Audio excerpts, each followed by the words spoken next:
Hello knitters, I'm Mary Annarella of Lyrical Knits, and this is a tutorial to show you how to work the Aster stitch in my latest shawl pattern, which is available on both Ravelry and through Webs, and it is knit up in some lovely yarn from Webs. Webs' house yarn brand is called Valley Yarns, and this wonderful squishy stuff here and here is called Northfield. It's a merino, alpaca, and silk blend, and it is really scrummy and squishy, and it makes a really delightful shawl. Now I'm going to show you how to do this aster stitch that looks kind of like a little, well, an aster.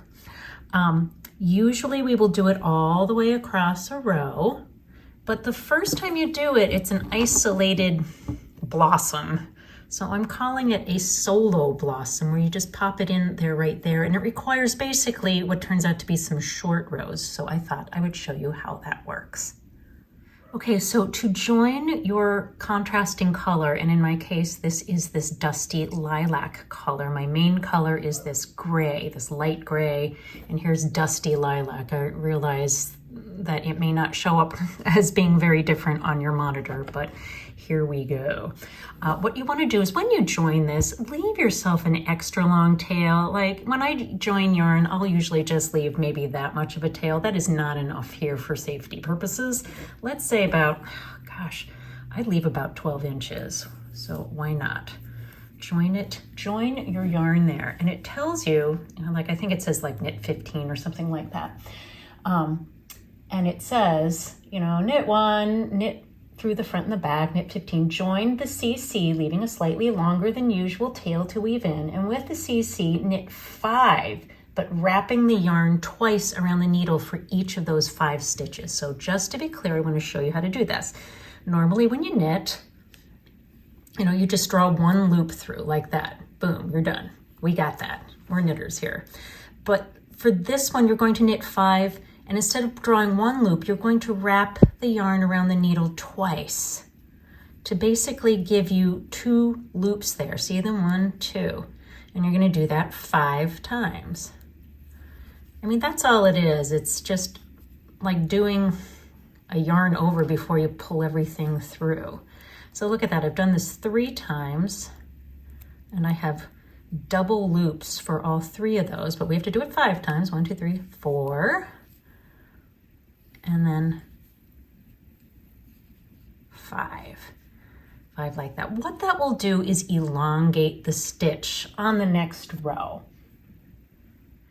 Okie doke, so the next thing that the instructions tell you to do is to slip this next stitch here purlwise, but with the yarn held to the front. So my yarn's held to the front, I'm gonna slip it. Then it says move your working yarn to the back again. Basically, we're just wrapping the stitch. Turn your work. So we turn our work, bring the yarn to the front again, and slip this stitch back to the right needle. All right, now the next thing you do, it says make aster. Well, how the heck do we do that? One at a time. You see all 5 of these, 1, 2, 3, 4, 5 double looped stitches. We're going to slip each one of them to the right hand needle as though each double loop was 1 stitch. So just like that. You're not gonna try and get your needle in between both of those loops, just one of them, and slip it. So you do that for all 5, like that. Now do you see why I had you do an extra long tail? If this thing were short, you might risk losing that, but we've got lots and lots of yarn here, so we don't need to worry so much. But look how loosey-goosey those stitches are right now. Then you have to move them back to the left needle. You can either do it one at a time, like, this, 2, 3, 4, 5, 4, and 5, if you like, or you could do it all at once if you can get your needle in there. All right, so next up, we're gonna purl these 5 together, yarn over, purl 5 together, yarn over, purl these 5 together, all into these same 5 stitches. Before you freak out and you're like, I'm not purling 5 stitches together. No way, I hate that.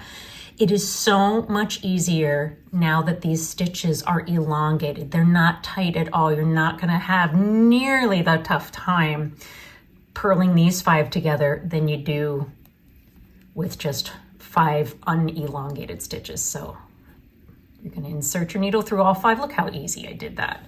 Purl 1, look at that piece of cake. Yarn over, purl 5 together again, those same 5 stitches together again. Look how easy that was. My needle went right in. Yarn over again, and then purl 5 together. It's kind of like we're making 5 stitches from 5 stitches, but we gather them, and that makes a cute little flower for us when we view it on the right side back here. You know, looks kind of cool already. Alrighty, so now you're going to cut this CC, but again, leave your, don't cut it like right there or anything like that. Leave a nice extra long tail like this. There we go. And then I would just kind of tighten them a little bit. You can tie these 2 long ends together if you want, or you can just leave them there because you kept them a little long. You're going to want to weave them in later, but right now might not be the best time. Now, okay, so that's the back side. This is the wrong side right here. You flip it to the front side and you pick up your main color again. So all you're doing here is you're just going to basically just knit to those last 2 stitches, and there they are. 1, 2, 3, 4. Oops, look, they got mixed up just like that. Although I don't really think that'll make a difference. They just kind of got twisted a little bit. There we go, 4 and 5. Okay, this stitch right here, do you see how it's got this little purple wrap on it? What we're gonna do is knit this gray stitch here that's on the needle with the wrap. And we do that, if you've done short rows with wrap and turns before, you've done this before, but I just wanna show you how, just in case it's new to you. You're gonna go underneath the purple, underneath your CC, mine just happens to be purple. Insert your right needle under it and through the stitch that you wanna knit, and you're gonna draw your knit stitch through both of them.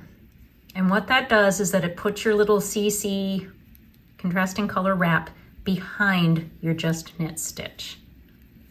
So then we knit to the last 2 stitches and we knit 2 together like that. Okay.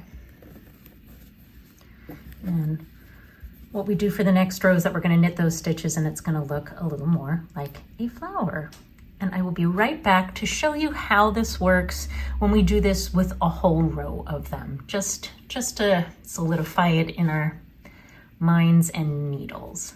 So just to show you the technique one more time, I'm going to show you how I do the Aster stitch across the whole row. Back here, this is our little solo blossom. It looks just kind of like a little flower floating off in the wind. It fell off the branches right there. I thought it'd be fun to pop that in there.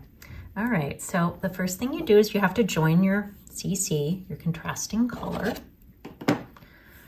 and you knit 1, just like every right side row begins. Knit 1, knit into the front, and then the back of that stitch. And for this row, just for demonstration purposes, I'm going to start off by slipping 1 and then knit 5, wrapping the needle around each stitch twice. So just like before, 2 loops and pull them through. So I'm a continental knitter. I'm a picker really, so I would just pick 1 through when I normally knit, but wrap it around twice.